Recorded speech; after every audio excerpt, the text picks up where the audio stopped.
All right, guys, we're ready to edit our images from the Elise Neon shoot. Now, we photographed this image using gelled lighting, which changes the color of the lights. So we're going to be creating multiple different copies of our images and producing multiple different color variations, which is something really fun that you can do whenever you shoot with gels. We're also going to show you how to do local editing. We're going to draw more attention to our subject's face, and we're going to add a little bit of a vignette, basically draw you right into our subject. All right, we had a great tutorial. Let's jump into Lightroom. So here we are in Lightroom. Now the first thing we're going to do is go down to our Elise Neon collection. There we go, and we can see we have 9 images in this collection. Now there are so many different ways to cull through your photos and choose your favorites. We're just going to show you a bunch of different ways throughout this tutorial. So in this case, we're going to start off using compare mode. Okay, now I'm going to hold Control or Command and click on a secondary image. So first click on your primary, and then hold Control or Command and click on your secondary image and hit C for compare mode. And again, there's no right or wrong way to go through your photos, guys. This is just like whatever method works best for you, that's the method you should use. So I want to show you a bunch of methods. You can kind of use exactly what I do, or you can create your own variation. Okay, now in this case, we're using compare mode because we just have 9 photos, so I can pretty easily compare these side by side. So in this case, I'm going to start off by clicking, I like the candidate here more than our select, so I'm going to hit the up arrow. There we go, and then we're going to compare between these two. So between these two, I still like the candidate on the, I like the select on the left, so we're going to be moving towards the right. And there we go. I'm going to continue moving. Now the things that I'm looking at basically are, let's go back here a little bit, are the light on our subject, the interest in the photograph, and then also like the shape of our subject's body as well. Okay, so in this case, I think like the lighting in this area is just a little bit more interesting than what's going on here. So we're going to continue moving to the right. Okay, now I like both of these shots. So what I'm going to do here is I'm going to go ahead and flag both of these because I'm like, I want to come back to these, but I do like both of those shots quite a bit. I don't know if I like this one better than this one, but I am going to flag that just so we can come back. Okay, continue moving to the right. Nope, I don't like that one as much. Nope, don't like that one as much. And there we go. And then these are pretty similar here. Basically, the big difference being the hair here looks a little bit more messy. And here we have just a little bit more detail in the body. So I'm actually going to promote this one up as well. So let's go ahead and give that a flag rating there. Okay, so this is now our select, and I can go back through. So now that we've gone through kind of one round, I can do the same thing. I'm going to start back at the beginning again here and kind of compare those side by side. You know, like, do I still like this image the best? All right, so kind of going back and forth between the two. Yeah, definitely still like our subject more in this one. I do like some of the lighting and some of these other effects and things like that from this image, but I do like our subject more in this one. All right, continuing to go through. There we go. And yeah, I think we're good to go. So I'm going to stick with this subject. Now, again, this is completely subjective, guys. The photos that I like probably totally different from the photos that you like. And there is no right or wrong answer. So trust your gut, go with something that like speaks to you and you can't do wrong. Everyone likes something different. Okay. So now jumping back into Lightroom, so we've chosen our select. So what I'm going to do is I'm going to go ahead and give that a red tag so we know, and I'm going to give it a 5-star rating. So let's hit G to get back to our grid view, and here we can see this is our image that we tagged red. So I'm going to click on this image, and we're going to create a couple virtual copies. So let's start by right-clicking here. I'm going to go to create a, oh, I clicked on the wrong button. I added that to a quick collection. We're going to go to create a virtual copy. There we go, right down there. And I'm going to right click here and say create a virtual copy as well. Okay, so now we have 3 different variations of the same photo. I need to edit them because they all look the exact same. So we're going to go ahead and start off with this one, and we're jumping right into the Develop tab. And we're going to be playing around with our color temperature and our tint. Now, this is not something you would necessarily do on like a standard portrait that was lit with like, you know, natural lighting, let's say an outdoor portrait. You wouldn't go crank these sliders around. The reason that we can get away with it in this image is because we use gels, and we've got like pinks and teals in the images. So we can kind of change those things quite a bit and get different kinds of looks, and it's not really going to negatively affect our photograph. So this is the time when we get to have some fun. Okay guys, so jumping back in, we're gonna go ahead and just start by playing with our temperature sliders. So you can see we can get a little bit cooler, or we can get a little warmer, and we can change our tint sliders as well. So in this case, I'm gonna just kind of pull both of these pretty far to the left here, and here we can see we have like a nice like teal blue color, which I think totally works well. So you can see we started off with pink lighting, but really easily we're changing our lighting up. Okay, next I'm going to scroll down here where we see split toning, and I'm going to start bringing some color into our highlights and our shadows. So let's start by bringing our saturation up to about the midpoint here, and we're just going to kind of scroll through and see what kind of color we want to add to the highlights of this photograph. Okay, and it's totally up to you. In this case, I think the blue is working pretty well, and you can choose how much blue you'd like to add. There we go. And I'm going to bring the shadow level up on my, the saturation level up on my shadows. Generally, you want to bring this up just to see what you're actually doing, and then you'll kind of come back and lower it again. So choosing the color that I'd like to add into my shadows. There we go. Okay. Actually, I thought that red was kind of nice, but I want to keep that relatively subtle there. There we go. Cool. So we're going to keep that subtle, and then we'll just adjust our highlights as well. Okay, this looks great. Now we can start working with our hue, saturation, and lightness. So with my hue slider, I can click here and start clicking and dragging up and down on some of these areas as well. So for instance, if I want that to be more yellow or a little bit more blue, we can do that as well. So let's drag this a little bit further down. That looks great. And now we can start playing with our luminance sliders. So we can start working with, you know, the blues and the aquas. I recommend you can totally just click and drag this slider, and that's totally fine. But I recommend using these little icons here, because you can basically just click on this and then click and drag anywhere on your photo, and you can lighten or darken any area by color. All right, cool. And I think that looks great. All right, so let's go back to our library module here, and we can see there's what we started with straight out of camera, and there's our secondary variation. So a lot of fun here, guys. And of course, we totally changed the lighting, but it still looks great. Okay, let's do that one more time here. So we're gonna click on remember, we created 2 virtual copies of the original. So this is our virtual copy 1, and we're on our second. So let's go to the develop tab again. Okay, this time let's try maybe warming it up. Okay. And this is just as much an experiment as anything else, you know, changing our colors and deciding, you know, where we actually want to put this. That's totally, yeah, let's create like a nice purpley bluish color. I think that looks really nice. Again, this is totally an experiment. It's like, all right, let's see what we can do with our colors here.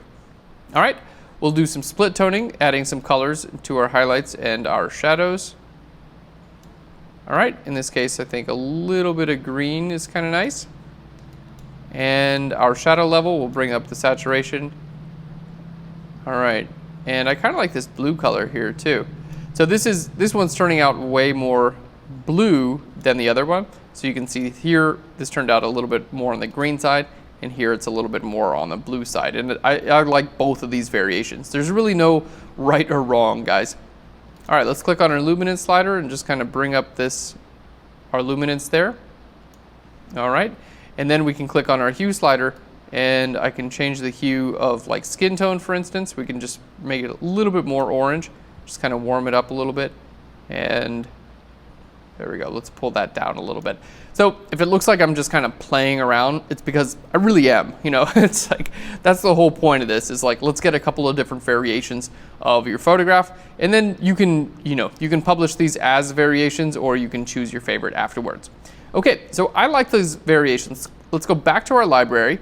I'm gonna go back to the grid view by hitting G, and now I'm gonna hold Control or Command and click on these 3 images and hit N for our survey view. So here we can see this is our original, this is our first virtual copy, and this is our second virtual copy. All right, I'm gonna hold Shift and hit Tab, and those are gonna go full screen. So at this point, we have a few different variations of our original colored image, and I actually like all the variations. So let's go ahead and we're gonna further refine these variations. We're gonna add vignetting, and we're gonna show you how to add more attention to your subject. All right, so we're gonna start off with this blue photograph here. Let's hit D for the Develop tab. Okay, we're gonna start off with some post-crop vignetting. So let's scroll all the way down here. There we go, until we see our Effects tab. And we're gonna add some vignetting. Basically I wanna really kind of center in a little bit more attention to our subject. All right, so post-crop vignetting. Now you can change your amount here, and keep in mind you have a lot of control over your midpoint, over your roundness, okay, how much you'd like to feather this out. You don't wanna do something like that because it's basically just not gonna look real, right? So we generally don't want that. All right, and we're gonna bring up our highlights a little bit, and let's add a little bit of grain as well, just to give it a little bit more of that unique type of look. Okay, now if you ever want to see an effect off or on, you can click on this little icon to turn off or on your effect. So this is with our post-crop vignetting off, and this is with our post-crop vignetting back on. Okay, so that vignetting does do a good job drawing us back into our subject. We can take this a couple steps further. So I'm going to scroll back up here. We're going to go to our radial filter here, and I'm going to click and drag an area right around our subject. Okay, and here's where we're going to bring up our clarity, and that's going to help just draw a little bit more attention to our subject, and we're going to bring up our shadow level as well. That's just going to kind of lighten that area up as well. So you can see wherever I bring this, it's just going to kind of add more clarity and brighten up our shadows to that area. All right, and in this case, this is, we want to do this around our subject's face and body.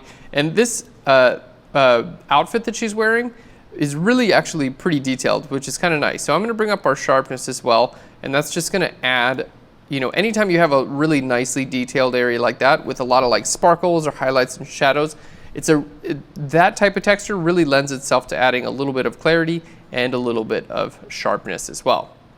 All right. Now, in this case, we're looking good, but I'm like, okay, her skin's looking just a little bit purpley. So we're gonna go down here to our hue. I'm gonna click here, and just where I see her skin, we're just gonna kind of make a couple small adjustments here. All right, let me undo that. Maybe we're gonna use saturation. Maybe just bring the saturation of her skin down a tiny bit. There we go. And maybe we can just warm the photo up just a tiny bit as well. All right, you know what? I kind of liked it nice and cool. Maybe we'll just warm up. I'm gonna grab another radial filter. We're gonna click here, bring this in there, and then I'm just gonna warm up the center of the photograph a little bit, which is gonna just warm up our subject's skin tone. So in this case, we still see the like really nice blues on the outside of the image, but where our subject is, it's just a little bit warmer. Okay. Next, I'm going to grab a graduated filter, and we're just going to click and drag from the bottom in this direction. And here, I'm just going to bring our exposure down just a little bit more, and that's going to, again, help draw a little bit more attention to our subject's face. Okay, and I'm going to do one more here, kind of coming in from the top there. All right, and we're going to, again, just drag our exposure down just a little bit, and that's going to help bring attention to our subject as well. All right, guys. Well, that looks pretty great. Overall, I'm going to bring up our highlight value just a little bit. Okay, and we're going to bring up our clarity value just a little bit as well. All right, and let's just bring our saturation down just a little bit. All right, so I'm going to hit the slash key, and we can see here's our before and our after with that. So quite a bit of change there. Totally different image, really, but it totally passes in my opinion, because it started out with like kind of funky colors, and it's kind of ending with funky colors as well. Okay, now I'm going to go back to our grid view. So let's hit G for the grid view. And now some of the changes that I made to this image, I'd like to apply to this image. So let's start by clicking on this image here. Control or Command, we're going to click on this image, and then we need our sidebars back. So I'm going to hit Shift Tab. I'm going to go to Sync Settings here. And then we're going to start off by checking none, because I don't want to just change this image to look exactly like this, but there are a few things that I do want to do. Okay, so in this case, we're going to go up here into our settings, and I'm going to click on our graduated filters and our radial filters. We're going to turn those back on. I'm also going to turn on post-crop vignetting and grain. remember, we did a couple of those settings that just kind of darkened up our image. We used a graduated filter to kind of darken up this corner and this corner, and we used a radial filter to add more clarity to our subject here. So what this should do is basically just sync all of those settings without necessarily changing the color of this image. So let's hit synchronize there. And there we go. We can see it did sync a lot of those settings. In this case, we still need to work on this image a little bit more because it's just a little bit dark now. So we're just going to bring our exposure up just a little bit, and I'm going to bring our vibrance up as well. All right, looking good. So now I'm going to go back to our grid view. Let's hold Control or Command and click on all three of these images, and I'm going to hit N for survey view and then Shift Tab one more time. So here we have our original, our first variation, and our second variation. All right, guys, so that's how we create multiple different versions of a photo and color tone each individual variation. Now, when you're looking at all three of the versions, I'm like, there's no right or wrong answer. In this case, I'm a little bit drawn to the blue variation, but you may be drawn to the pink or the green, and that's totally cool. There is no right or wrong here. Now, keep in mind, you don't have to always make that choice. If you're photographing for a client, oftentimes what you can do is send your client like small resolution versions of each color and just ask them which one they like. They're gonna be totally into it. It's like, wow, I get to choose which version? That's totally fun. And then you can just deliver them the exact version that they like. So the more options you can create for your client or whomever you're photographing, the better. And in this case, we have 3 different variations and I can't choose because I like them all. So there we go. You get to choose. Thanks so much, guys. We'll see you in the next chapter. Bye, everyone.